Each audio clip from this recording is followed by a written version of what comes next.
Assalamualaikum warahmatullahi wabarakatuh. Saya Putri Amelia Octavia dari kelas 12 IPS 1 akan menjelaskan tentang sistem ekonomi nasional.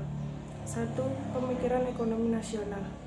Pemikiran ekonomi pada tahun 1950-an pada umumnya merupakan upaya mengembangkan struktur perekonomian kolonial menjadi perekonomian nasional.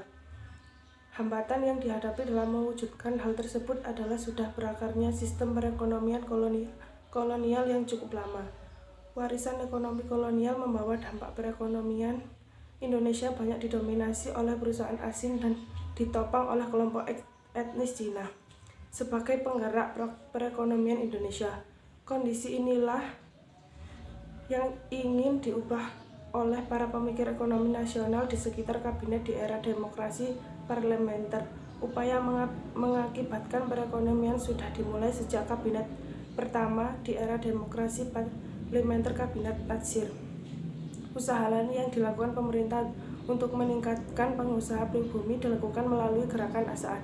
Gerakan Asaat memberikan perlindungan khusus bagi warga negara Indonesia asli dalam segala aktivitas usaha di bidang perekonomian dari persaingan dengan pengusaha asing pada umumnya dan warga keturunan Cina pada khususnya. Dukungan dari pemerintah terhadap gerakan ini terlibat dari pernyataan dan dikeluarkan pemerintah pada Oktober 1956 bahwa pemerintah akan memberikan lisensi khusus pada pengusaha pribumi.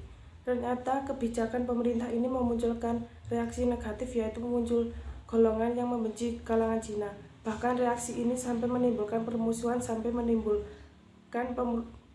permusuhan dan pengerusakan terhadap tokoh-tokoh dan harta benda milik masyarakat Cina, serta munculnya perkelahian antara masyarakat Cina dan masyarakat pribumi.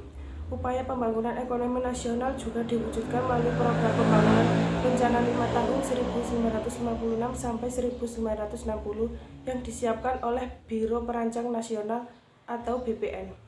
Program ini pertama kali dijalankan pada masa kabinet Ali Sastronidjojo II. Program tahun pembangunan rencana 5 tahun berbeda dengan RUP yang lebih umum sifatnya. Program rencana 5 tahun lebih bersifat teknis dan terinci serta mencakup prioritas-prioritas proyek yang paling rendah. Tujuan dari rencana 5 tahun adalah mendorong munculnya industri besar, munculnya perusahaan-perusahaan yang melayani kepentingan umum dan jasa pada sektor publik yang hasil diharapkan mampu mendorong penanam modal dan sektor swasta. Nasionalisasi ini berupa tindakan pencabutan hak milik Belanda atau asing yang kemudian diambil alih atau ditetapkan statusnya sebagai milik pemerintah Republik Indonesia.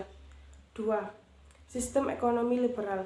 Sesudah pengakuan kedaulatan, pemerintah Indonesia menanggung beban ekonomi dan keuangan yang cukup berat dampak dari disepakatinya ketentuan-ketentuan KMB, yaitu meningkatkan nilai utang Indonesia, baik utang luar negeri maupun utang dalam negeri. Struktur perekonomian yang diwarisi dan pengusaha kolonial masih berat sebelah nilai ekspor Indonesia.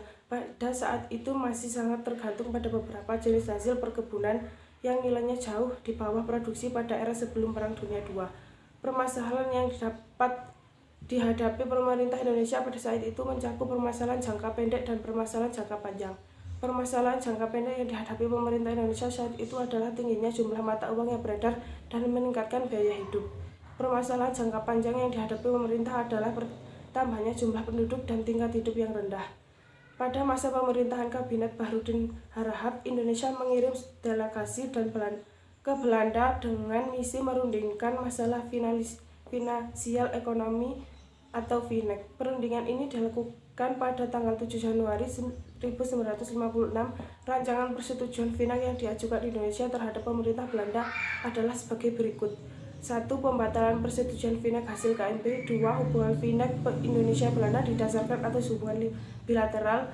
3. Hubungan FINEK didasarkan atas undang-undang nasional, tidak boleh diikat oleh perjanjian lain. Namun usul Indonesia ini tidak diterima oleh pemerintah Belanda, sehingga pemerintah Indonesia secara sepihak melaksanakan rancangan FINEK dengan membubarkan Uni Indonesia Belanda pada tanggal 13 Februari 1956 dengan tujuan melepaskan diri dari ikatan ekonomi dengan Belanda.